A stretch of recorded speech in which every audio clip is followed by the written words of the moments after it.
Hey folks, my name is Brad Robinson. I am the owner and sharpener of Cutting Edge Custom Sharpening here in the Hudson Valley of New York. I am a user, owner, and huge supporter of the NanoHone products. But also, over the years, I've been watching Murray Carter, his ideas, his techniques, his fundamental systems of producing edges and edge tools. I've had brief conversations via email with Mr. Carter, as well as the team at Carter Cutlery, and I've always just have an incredible respect and love for what the Carter Cutlery team does on a daily basis with regards to producing edge tools. It was really exciting to see that Murray Carter and Harrelson Stanley get together to produce the Stanley Carter method of sharpening, and through their relationship and them knowing each other, Murray Carter, I think, felt very strongly in getting involved with NanoHone. And once that happened and there was an announcement about it, there was a lot of backlash from the community around Murray Carter, either being called a sellout or saying that it goes against his principles and different things like that. As a professional sharpener and somebody who identifies and completely 100% agrees with Murray's fundamental concept about producing edges, and then also being a professional sharpener and needing efficient and precision tools to produce those edges, I wanted to come on and kind of maybe help to soften a little bit of some of the misunderstanding that went on. People need to realize that when Murray Carter and his team produce the knives that they produce, the equipment that they're using is incredibly expensive to do it. Those giant water wheels that are used to do the primary grinding on blades, his A-frame Japanese band hammers that he uses are very expensive. The grinders and buffing machines and various tools that they use to further shape the knives that they make are very expensive tools. One of the things, though, that Murray Carter always said was it's not the tool that does the job, but it's the technique and fundamental understanding of how to produce that tool that is more important.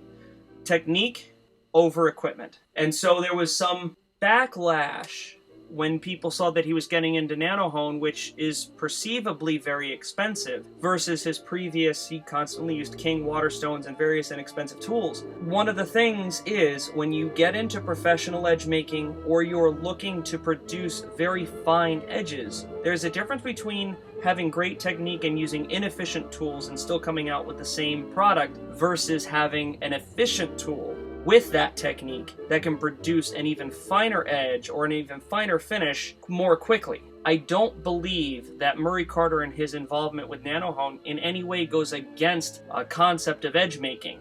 I think it goes and speaks even more to the physical quality, manufacturing, and craftsmanship of the NanoHone products, that he recognizes that there is an incredible value both in the performance of the tool, the precision of the tool, as well as the craftsmanship of the tool that matches the precision and requirements he has in the products that he makes, Murray Carter speaking about. Also, saying that, oh, NanoHone will make you better, has nothing to do with that. NanoHone products match the performance, the quality, and the requirements that Murray Carter has and his team has, that they have in their knives and their cutting tools that they produce. People are going to look at the sticker of the NanoHone products and say, well, that's ridiculous. These tools are incredibly expensive. They are. But there's a very big difference between producing something in large quantity and the price that Harrelson Stanley has set his tools at as a professional sharpener, I can absolutely say is there. And for Murray Carter and his team to get involved with NanoHone makes perfect sense. And the craftsmanship and manufacturing that goes into those tools costs a lot of money. People are either going to buy NanoHone or they're not going to buy NanoHone. It's up to them. There are plenty of tools out there that do a great job that are really inexpensive. So at the very least, I think what we all can do and agree on is that Murray Carter would not be involved with a product that didn't meet his own personal requirements for something in his shop, or didn't meet or exceed the requirements and his fundamental ideologies about craftsmanship and quality that goes into his own knives that he produces. So, what I'm going to ask from the general public, instead of trying to bash out Murray Carter for getting involved or trying to bash out NanoHone for the price point, get in touch with people like myself, Murray Carter, or somebody that uses the tools and knows them to try them for yourself. The only way you're going to know why they cost what they cost is if you put them in your hands. You don't get somebody who's never driven before to learn a Formula One race car. doesn't happen. But on that same respect, you can't say that a Formula One race car stinks if you've never driven a Formula One race car. So do yourself a favor, avail yourself to the opportunity to look at and play with the NanoHone products. My contact information is right down there. You can reach out. I'd be more than happy to meet you to play with it if you're somewhere within a reasonable drive of the Hudson Valley of New York. Or you get in touch with somebody near you that has the product. But at the very least, I think we all need to take a step back and say if Murray Carter got involved with this product, then it probably means this product is absolutely worth what is being asked in terms of price for the product. So with that being said, much love to Murray Carter and the team. Continue to do what you do. You guys are fantastic. To Harrelson Stanley, continue to produce an incredible product that will only benefit the Edge world as a whole. And to everybody else, I hope you have a great rest of your 2019. Take a second look at NanoHone.